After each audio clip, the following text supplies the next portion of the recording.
अस्सलाम वालेकुम। आज का टॉपिक है cross entropy loss function for binary class. Last lecture में हमने देखा कि हमने ये एग्जांपल में ये अज्यूम किया था कि हमारे पास जो पैरामीटर्स हैं जो इन फॉर्म ऑफ डब्ल्यूज या थीटास हैं वो हमने लर्न कर ली। अब क्वेश्चन ये राइज होता है कि ये लर्निंग कैसे हुई और किस तरीके से हुई। तो इस चीज़ को अंडरस्टैंड करने के लिए हमें दो पॉइंट्स पे फोकस करना है। First one is loss function और second one is optimisation algorithm. So जिस तरह आपको आइडिया है कि जो लॉजिस्टिक रिग्रेशन है वो एक सुपरवाइज्ड मशीन लर्निंग एल्गोरिथम है और हमारे पास ट्रेनिंग डेटा भी होता है और टेस्टिंग डेटा भी। और ट्रेनिंग डेटा में हमारे पास एक्चुअल लेबल्स भी हैं क्योंकि ये सुपरवाइज्ड की एग्जांपल है। और अब हम उस ट्रेनिंग डेटा से जिसमें मेरे पास एक्स आई भी है और वाई आई भी है, मुझे इस तरह का सिस्टम लर्न करने के टेस्टिंग डेटा पे जो सिस्टम की प्रेडिक्शंस हैं, प्रेडिक्टेड रिजल्ट्स हैं, वो एक्चुअल के करीब से करीब हों। So we know that the correct label y either 0 or 1 for each input, but the system produces an estimate. और हमारी रिक्वायरमेंट क्या है कि इसकी जो प्रेडिक्शंस हैं वो क्लोज हों। सो ये हम कैसे करेंगे? We want to set W and B to minimize the distance between overestimated Y and true Y. So हमारा अल्टीमेट ऑब्जेक्टिव क्या है कि हमें W और B को या अपने थीटास को इस तरह सेट करना है कि हमारी जो प्रेडिक्शंस हैं वो एक्चुअल के करीब आ जाए। So for this we need a loss function या उसको हम कॉस्ट फंक्शन कहते हैं, वो डिफाइन करना है और हमें ऑप्टिमाइजेशन एल्गोरिथम डिफाइन करना है। सो जो लॉस फंक्शन हम यूज करते हैं दैट इज क्रॉस एंट्रोपी और जो ऑप्टिमाइजेशन एल्गोरिथम है वो है ग्रेडियंट डिसेंट या स्टोकेस्टिक ग्रेडियंट डिसेंट। सो अब हमारा वे फॉरवर्ड क्या होगा कि हम अपना लॉस फंक्शन डिफाइन करेंगे दैट इज क्रॉस एंट्रोपी और हम उसको मिनिमाइज करेंगे कि अगर मेरे पास जो थीटाज हैं या डब्ल्यूज हैं ऐसे सेट हो जाते हैं कि मेरे पास एक्चुअल और प्रेडिक्टेड में डिस्टेंस मिनिमाइज हो जाए तो इट मींस कि मेरी लर्निंग कंप्लीट हो गई। और अगर एक्चुअल और प्रेडिक्शन में जो डिस्टेंस है वो मिनिमम नहीं है तो इट मींस मुझे इन थीटास को और या इन पैरामीटर्स को और लर्न करना है या अपने लॉस फंक्शन को और मिनिमाइज करते जाना है through gradient descent. So the distance between predicted value और एक्चुअल वैल्यू को हमने मिनिमाइज करना है। We want to know how far is the classifier output. जो क्लासिफायर की आउटपुट जब हम प्रेडिक्ट करते हैं, आपको याद है कि इनपुट को रिस्पेक्टिव वेट से मल्टीप्लाई करते हैं, एडअप करते हैं, सिग्मॉइड में पास करते हैं और सिग्मॉइड की आउटपुट आ जाती है। और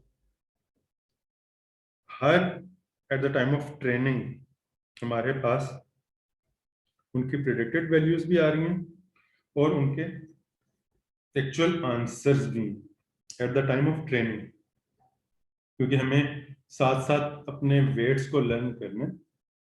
और हमारा ऑब्जेक्टिव क्या होगा कि ये लॉस फंक्शन है हम कुछ इस तरह डिफाइन करें कि इस डिफरेंस को वो मिनिमम करे। So cross entropy for single observation पहले हम डिस्कस कर लेते हैं और नेक्स्ट आप देखिएगा कि फॉर मल्टीपल हम इसको कैसे जनरलाइज कर सकते हैं।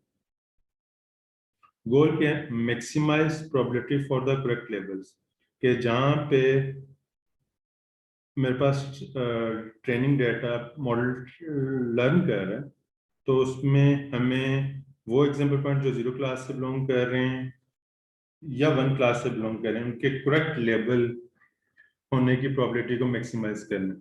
सो क्योंकि यहाँ पे सिर्फ और सिर्फ 2 डिस्क्रीट आउटकम्स हैं और अगर आप प्रोबेबिलिटी के कॉन्सेप्ट रिवाइज करें तो हम अगर 2 पॉसिबल आउटकम्स हैं तो हम अपना प्रोबेबिलिटी कुछ इस लिहाज से कंप्यूट कर सकते हैं, that is probability of y given x is equal to y predicted y और into 1 minus y predicted over 1 minus y. So we can express the probability from our classifier जिसको हम मैक्सिमाइज करना चाह रहे हैं. So हम probability को maximise करेंगे तो ऑटोमेटिकली जो हमारा लॉस है वो मिनिमाइज हो जाएगा. Noting that y is equal to 1, if y is equal to 1, अगर हम जो y की वैल्यू है जो एक्चुअल क्लास है वो 0 हो सकती है या 1 हो सकती है.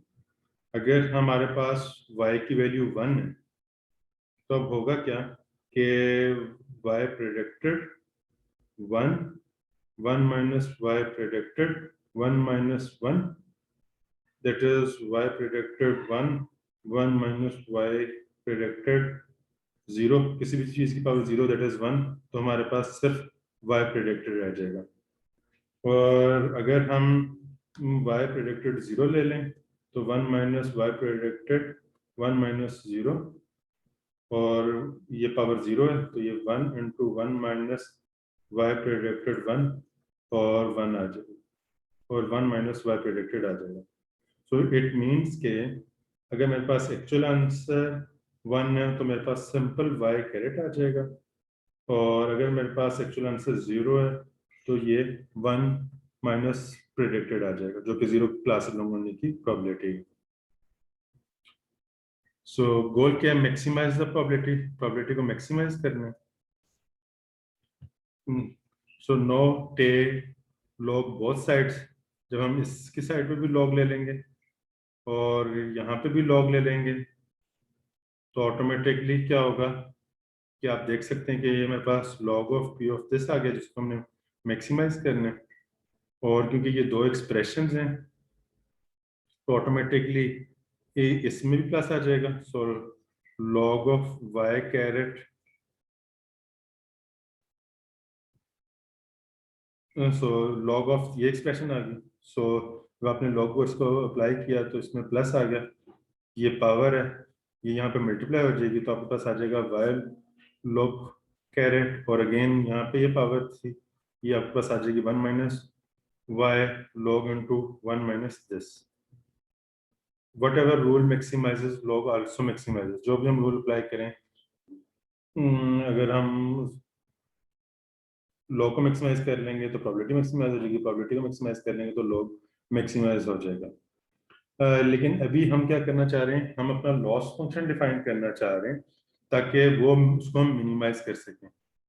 और अगर मैं इसके साथ माइनस साइन अटैच कर दूं तो आप देख सकते हैं कि ये अब मेरे पास क्रॉस एंट्रोपी का लॉस फंक्शन आ गया क्योंकि नेगेटिव है दोनों साइडों पे, और इसको हमने डिफाइन कर दिया लॉस ऑफ क्रॉस एंट्रोपी.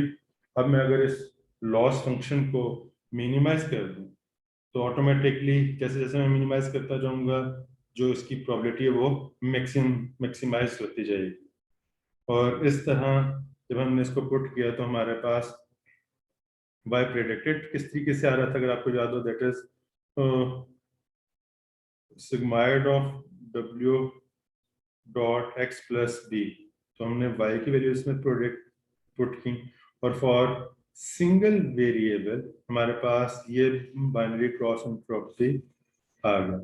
और अगर हमने फॉर सिंगल ऑब्जर्वेशन, और अगर मेरे पास n ऑब्जर्वेशंस हैं तो हम यहाँ पे समेशन अप्लाई कर देंगे. Summation i is equal to 1 up to m, और यहाँ पे रिस्पेक्टिव i आता जाएगा.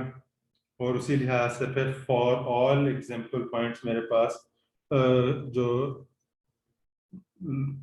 क्रॉस एंट्रोपी लॉस फंक्शन आ जाएगा. अब लेट्स सी कि ये काम करता ही नहीं करता. आपको याद है हमारा लॉस फंक्शन डिफाइन करने का पर्पस या मोटिवेशन ये थी कि लॉस फंक्शन ऐसा हो कि अगर मेरी एक्चुअल और प्रेडिक्शन में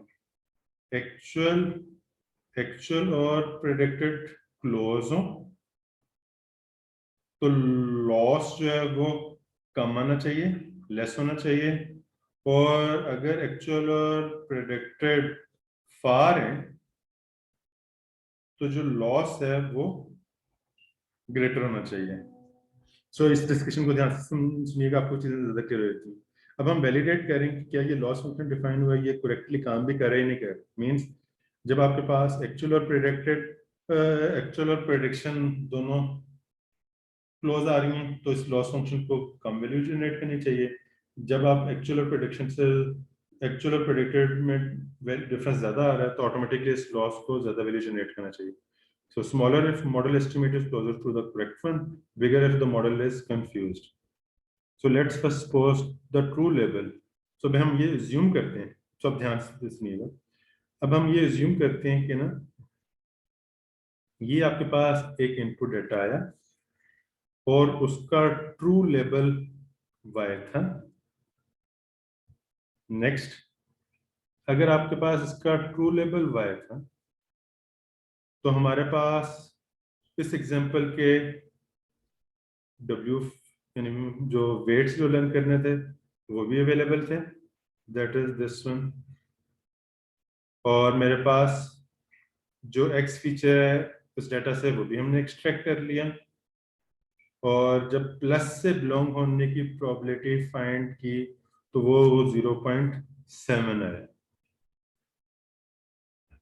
सो यहाँ पे भी हमने सिर्फ और सिर्फ इसकी प्रिडिक्शन की है और हमने देखी है कि इससे प्लस से बिलोंग होने की प्रोबेबिलिटी क्या आ रही है, दैट इज 0.7। और इसका जो एक्चुअल आंसर था वो क्या था, वो भी 1 ही था। सो प्रिडिक्टेड भी, प्रिडिक्शन हम कह रहे हैं फॉर प्लस, कि प्लस से बिलोंग होने की प्रोबेबिलिटी है और उसका एक्चुअल आंसर भी। अब अगर हम इसका लॉस कंप्यूट करें फॉर दिस एग्जांपल पॉइंट तो लॉस का फॉर्मूला ये है। हमने क्या किया, हमने सिंपल इसमें वैल्यूज पुट कर दी। एक्चुअल क्लास क्या थी, y इज इक्वल टू 1, तो ये 1 आ गया। यहाँ पे भी 1 पुट हुआ तो 1 माइनस 1 ये 0 हो गया। जब ये 0 हो गया तो इसने इस पूरी एक्सप्रेशन को 0 कर दिया और बाकी क्या बच गया, minus log of sigmoid of this, और इसमें पास किया तो हमारे पास इस प्रेडिक्शन के अगेंस्ट जो लॉस कंप्यूट हो रहा है दैट इज 0.36। अब हम ये प्रीटेंड करते हैं कि जो एक्चुअल क्लास थी ना वो y इज इक्वल टू 1 नहीं थी, 0 थी। एक्चुअल क्लास क्या थी, y इज इक्वल टू 1 नहीं 0। लेकिन जब आपने टेस्टिंग डाटा पे या जब आपने for this example point plus class की प्रोबेबिलिटी कंप्यूट की तो वो 0.7 आई।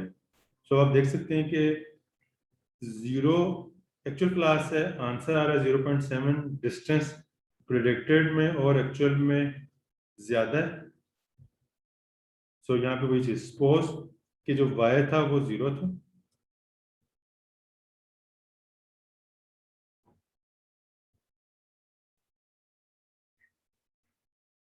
y आपके पास 0 आ गया और नेगेटिव क्लास के लिहाज से आपने इसको कंप्यूट किया